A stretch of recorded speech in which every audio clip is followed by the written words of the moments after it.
Hello, ladies and gentlemen. Welcome to my Pokemon Scarlet / Violet review. Granted, this is going to be leaning more on Scarlet since that's the game I played, but I digress. That doesn't necessarily mean I won't touch on some of the aspects of the new of Violet as well. Real quick, I want to get out of the way. I have already previously published a podcast that is already live on my channel that basically goes over the whole issue of the gameplay, the graphical issues that Pokemon has been having. I don't care. The people that, if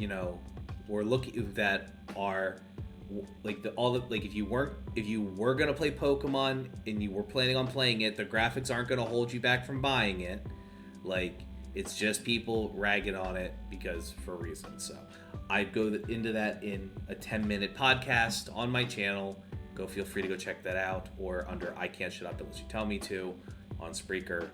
All links are down in the description. Now, if you're looking for just the quick dun, I don't want to sit through this whole review. 7 out of 10. This is a good game. So it's not where 5 is average, 6 is above average, 7's just good. It's okay. It's pretty good. It's a pretty good game. I do feel that it is. Some would argue that it's maybe a 6 out of 10. I'd say Arceus was a 6 out of 10.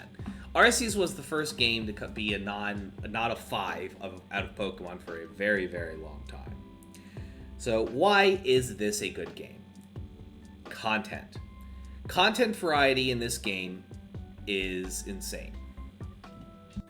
Now, the content in this game is phenomenal. And before we get started on the meat of this episode, I do want to say I will give a spoiler warning before I start talking about actual spoilers that haven't been released pre-launch by the Pokemon Company. So, this is I will give you a heads up, but again, in that same logic, you probably wouldn't be watching a review if you were worried about spoilers. So, the content of the game is split into basically 3 avenues, which then feed into the main climax of the story. You have the Titans, where you're trying to find the Herba Mystica for some reason. For Avren, you have Nomura and the Gym Challenge, the Yandere, and then you are helping a unknown Cassiopeia do with Operation Starfall, and which is the antagonist team that frankly isn't really much of an antagonist team, less so certainly than I think even Team Yell was in Pokemon Sword and Shield. Anywho, I will say this, that the game is really interesting because you have to engage with all of the content to finish the story, but most importantly, if you want to have access to most of the TMs, if you want to have access to being able to catch higher level Pokemon it's not just catch them, but also use them and have them listen to you in battle, you have to focus on the Gym Challenge. And if you want your ability of your Coryodon or Miraidon to be able to do things like run faster, swim, glide, climb, do all these things that make traversal significantly easier, you need to go fight and beat the Titans.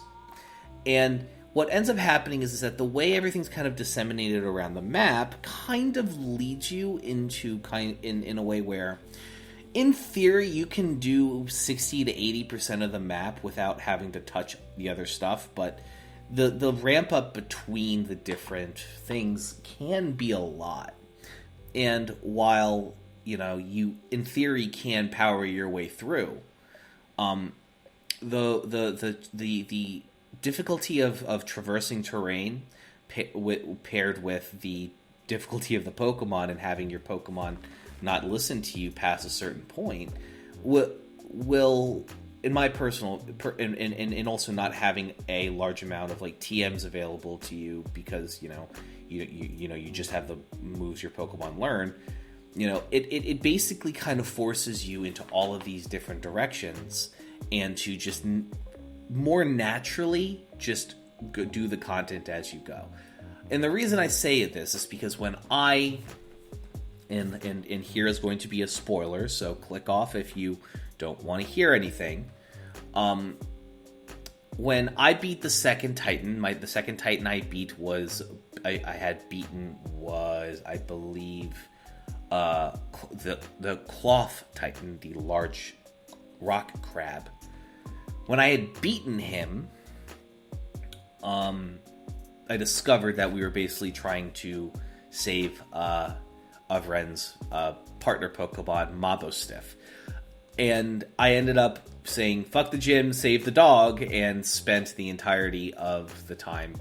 Like, I had beaten the final Titan Pokemon with a sub 40 team. Which wasn't easy, but I did it through cheese. And I just, by virtue of the team I just had some pretty decent counters for dragon types. But that's neither here nor there.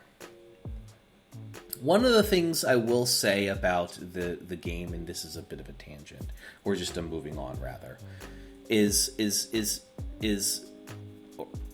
to you end up with a lopsided ability because when you have the Titans and you've fully upgraded your ride Pokemon to be able to traverse the areas any ways you want to, it effectively results in you being able to go places and not able to do much, which is kind of like a bummer because when you are able to actually go back and do them, you're not seeing them for the first time. Same thing can be said for the gym challenge. Like, if you're hella far ahead in the gym challenge, like, you're just powering through. There's really not as much challenge when you get to certain areas anymore. Your Pokemon, you've caught Pokemon that are level 50, and the Pokemon in the area you're fighting are level 30. It's kind of rough because you can go and catch Pokemon that are a lot higher and just wipe the floor with, people like with the Team Star crowd and stuff like that. The Team Star stuff is a little lesser, so like the getting access to more TM recipes is not super duper important, all things considered. But I mean, it is still, it is still something you don't have access to when you're doing the rest of your things. But broadly speaking, as having the gyms, the Titan Pokemon, Titan fights, and the Operation Starfall, all three of these kind of coalesce into a really content complete experience that I'm very happy with. From this point on, I will be spoiling certain aspects because I want to talk about the personalities of characters. So bear that in mind. When it comes to the actual characters in Scarlet and Violet, or at least Scarlet, I have to give credit where credit is due. They, in fact, did not give all of the NPCs the personalities of a wet noodle. They did, in fact, have some pretty interesting things. The game is surprisingly dark. And we'll be spoiling the end here in a little bit to illustrate this point, so that this is your last warning. I'm not going to give any spoiler warnings for the rest of this video. Or podcast or whatever. The point is that you have parental neglect with Avren and the Herba Mystica and the Titan Pokemon, with a young man who's trying to save his partner Pokemon, who effectively was the only stable thing in his life because his mother, again, I played Scarlett, so Evren's parent is whoever the professor is in your respective games, is gone all the time. And he hasn't heard from her in years, and it's just, he has, Mabostiff, which is the name of the Pokemon that he's trying to save, his partner Pokemon. Adorable, a lovely little old bean, and has just been and just loves on Evren and has been like a partner for years. And you just see this young man who initially you hate because he's comes off as a posh dickhead. You hear this man just desperately trying to. You're reminded he is a child and he is trying to save his dog, and that his whole growth throughout all of this is excellent and lovely, and a 10 out of 10. I love it. Nimona, or whatever her name is, your rival, I can't remember the pronunciation properly. Some people have equated her to being more of a yandere, of like, you can't battle anybody but me. Which, to be fair, I do see that comparison. I will say, though, that I personally find her to be really excellent representation for ADHD, autistic, neurodivergent types of people. Just super, super into her hyperfixation and really excited somebody is into it as she is. And I think that is really illustrated by after you beat the Pokemon League, and she's excited that you beat her, and now she's like, oh my god, now I can try this team against you, and I can do this and this and this and this and this and this and this. And it's really good representation, and it certainly made me feel seen. Lastly, I want to talk about Operation Starfall, the Team Star stuff, which is a kind of... This is kind of where I think, while the individual characters suffer, their interplay is more so where they are coming onto their own. So, for example, you have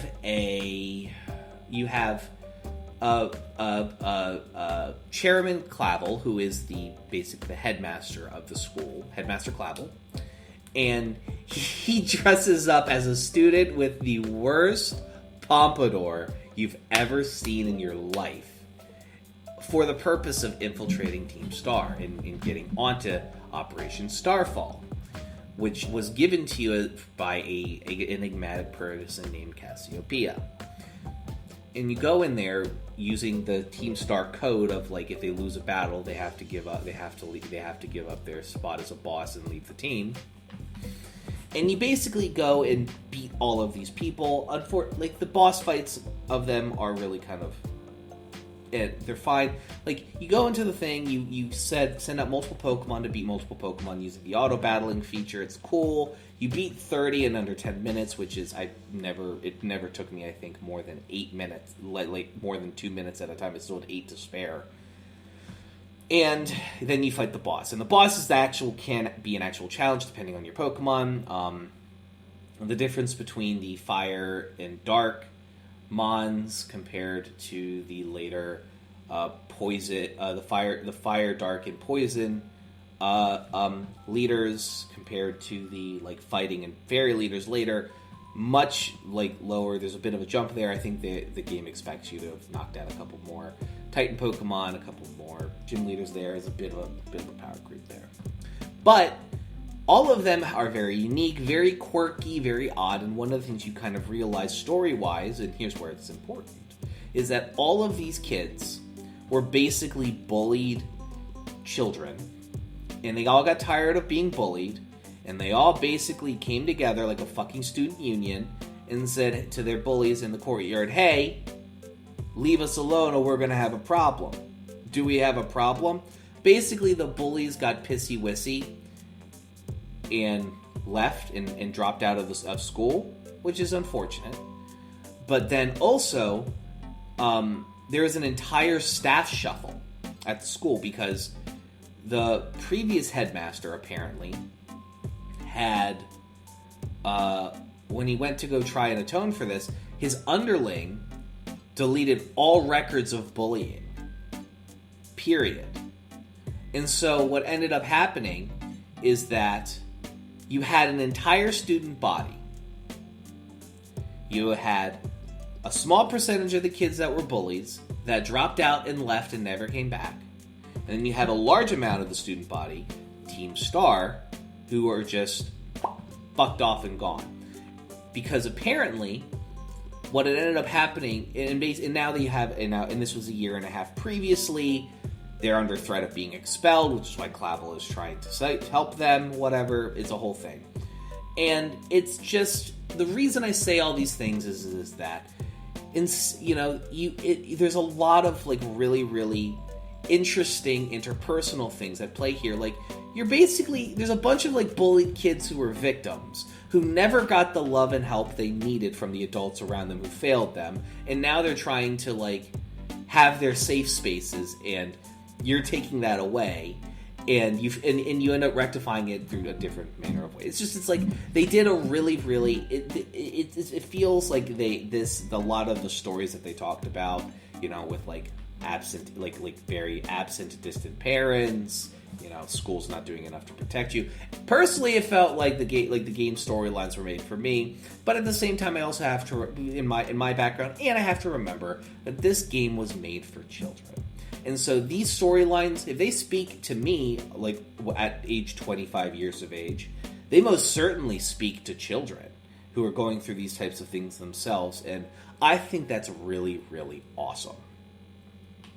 So then we get to the final area of the game.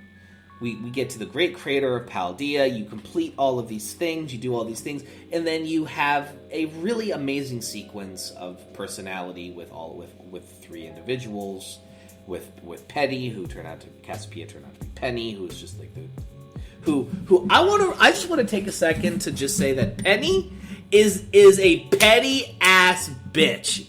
And I mean that in a completely positive way, because she just be dragging motherfuckers with the most backhanded compliments I've ever heard in my life.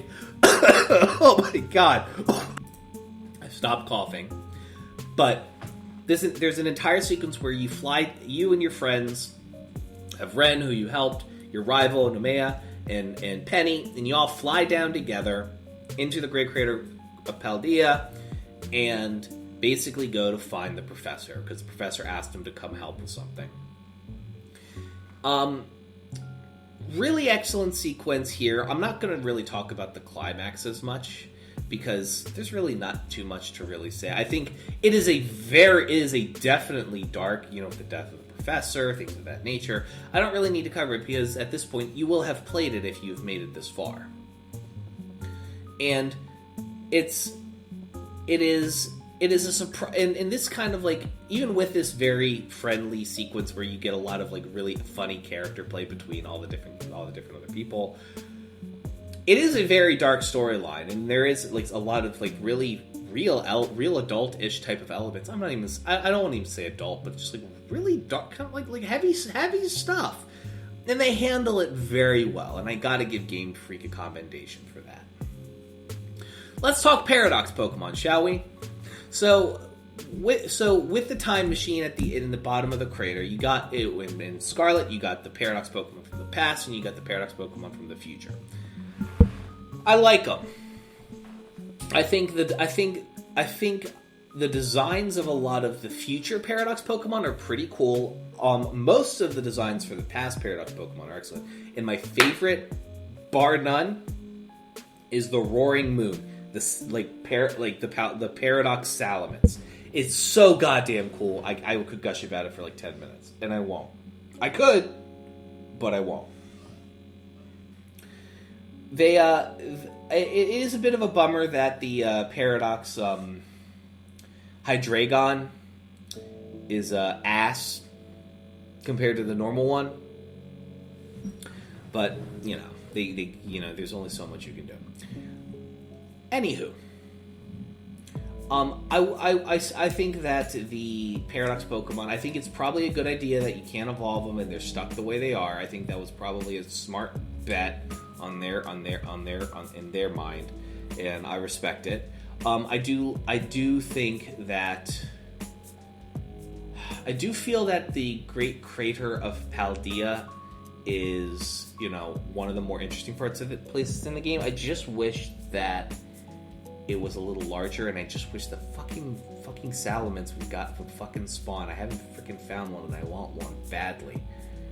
But that's that. As far as the rest of the biomes in the game, very varied. You have a giant lake region, which is kind of like Dragon Central. You have a desert region, which is really cool, especially when the Titan Pokemon is still alive and roaming about. You have the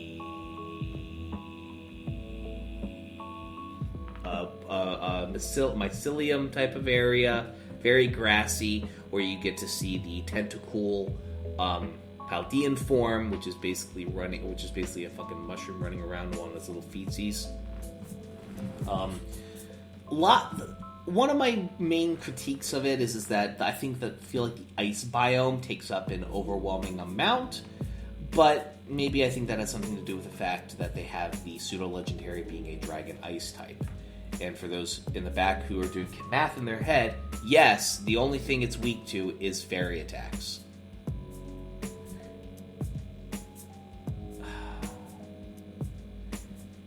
Regardless, I feel like it is by far the largest world, and I'm hungry for more. A fun fact for you, ladies and gentlemen, as well, completely unrelated to this review. When you go to the northeast section, there's a giant unclimbable cliff face that you can't go up, even with max traversal. That's Kalos. I know, right? Ain't that some shit? I don't know if we're going to get any kind of like Kalos DLC. I would have really appreciated if they would run that back. Maybe give some more love to that shit. But I'm not counting on it. Unfortunately, I think Generation 6 has been consigned to the dustbin of Pokemon history. Oh, am I forgetting anything else? Pokemon variety is nice. Slack King is available for the first time in a few generations, so that I'm very, very excited about. The biomes again are pretty cool. Not a whole bunch of water traversal, which is nice, and I say that as someone who loves Hoenn. Character development was cool.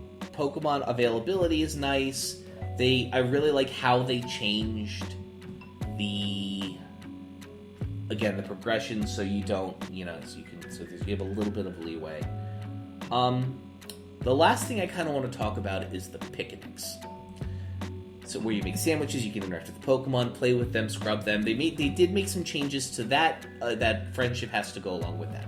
So to max out your Pokemon's friendship, basically. So originally, you can max out your Pokemon's friendship through normal means, and I think they'll still evolve, but you won't get the full friendship bonuses, the things that allow them to break out of status effects or take a lethal hit or do crits randomly because they wanted to get your praise, things like that nature. That can only be done by playing, feeding, and washing your Pokemon within the picnic system, which is actually not too bad. It's actually adorable. Different Pokemon have different spots that they're okay being washed and scrubbed on, and you just gotta bear that in mind. A little common sense. And lastly, it comes down to the sandwiches, which replace the curries of the Sword and Shield camping era. And I would argue are better in different regards. While you could certainly heal up all your Pokemon and get a shit ton of experience for just eating out the same, platinum ranked, gold ranked curry back to back to back.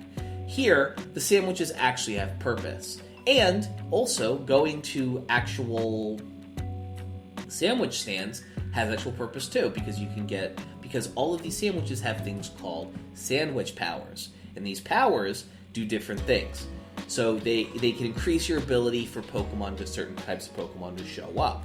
So, for example, if you were, say, trying to hunt the Paradox Future version of a Volcarona, which is a poison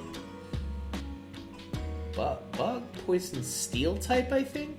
Poison steel, I think.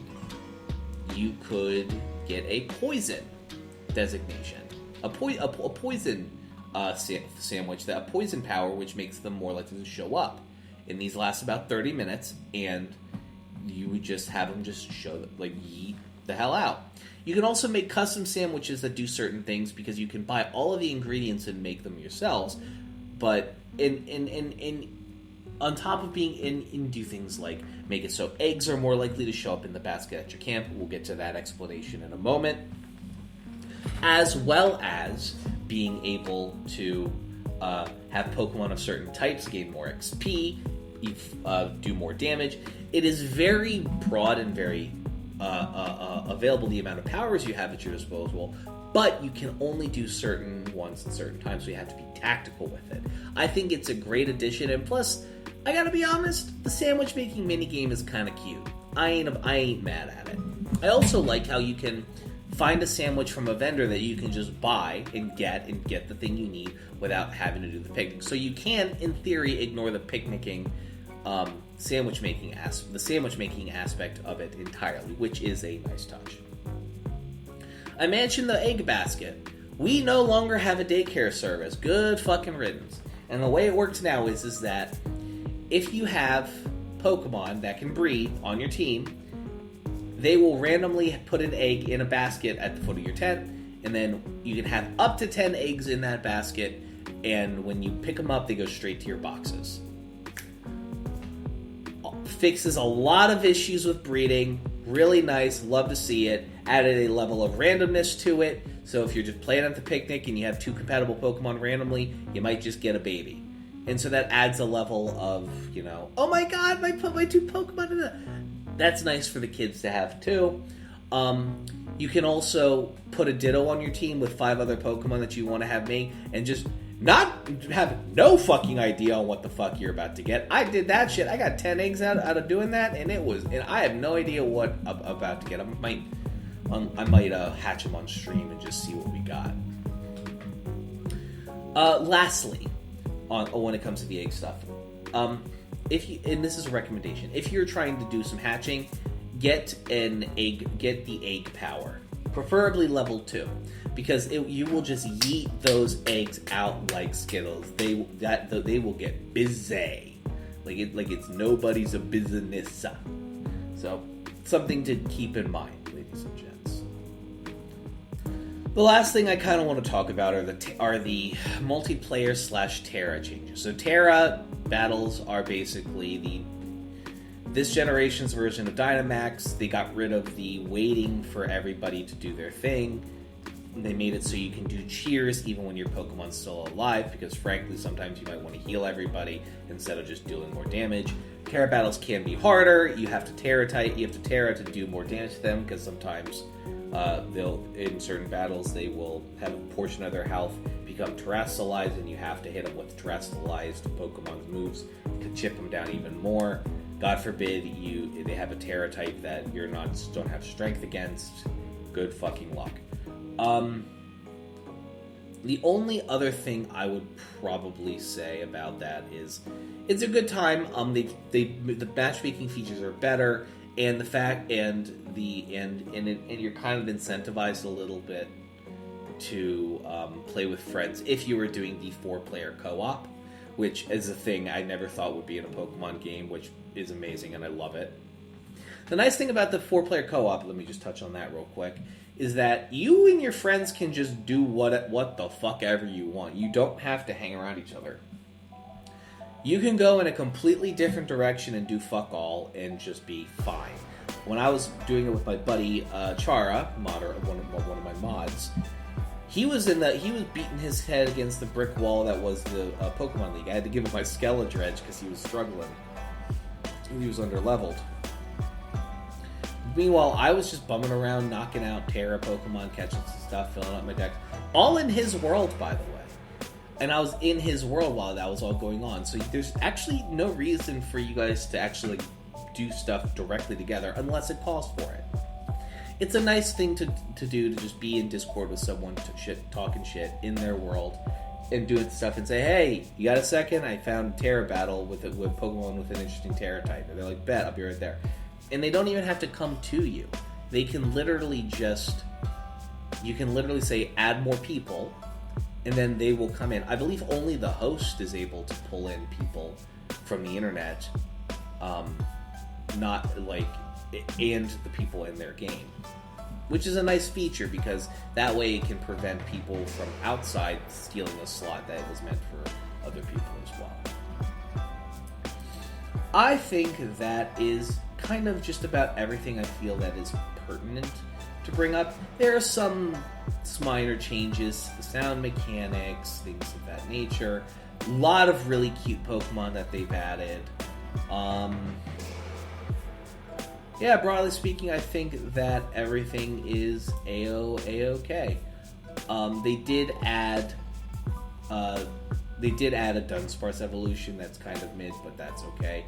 But they also did bring back the Deerling and Sawsbuck season changes, and instead of being seasonal, it depends on whether you are catching them in South, East, West, or North Paldia, which I think is a really, really great idea. They also brought in the mass outbreaks from Pokemon Arceus, which is, just a shit ton of Pokemon of the same type in one area, and more likely for shiny chances to have shiny Pokemon show up in those mass outbreaks, but you have really no idea of what you could do in those regards. So, yep, that's basically it. I think that's it. There are some academy classes you can take as well that are kind of like exposition, and also they're kind of, I think, the only way that you learn about the other legendaries in the game that you need to go pick, which I still actually have to do myself. You also get some rewards, including Terra Shards, which are items that you can bring to a restaurant, and they'll change your Pokemon's Terra type, so there's a full entire level of flexibility with Terra types, so you're not completely set in stone, thankfully. A quick brief on Unattainable Pokemon. The starters from all other games are unavailable, and it's as much of a bummer as that is, I think, broadly speaking. They also didn't give a lot of way for you to get the other legendaries. I fully expect there to be DLC in the future for that, which I'm personally okay with. But I also know not everybody is okay with something like that. Lastly, they do have certain variant types of Pokemon. There are Pokemon that you can get that will evolve, but then they will also have a 1 in 25 chance of having a different form. So, for example, there is this Pokemon called Tandemouse, and they're adorable. And then they'll evolve into Mousehold, which is they have the family of 4 mode, which is their default, and the family of 3, which is their 1 in 25. Dunsparce's evolution has a variance as well, something to keep in mind. On that happy note, ladies and gentlemen, thank you so very much for joining me. I appreciate it, and I will have Video Evan sign us off.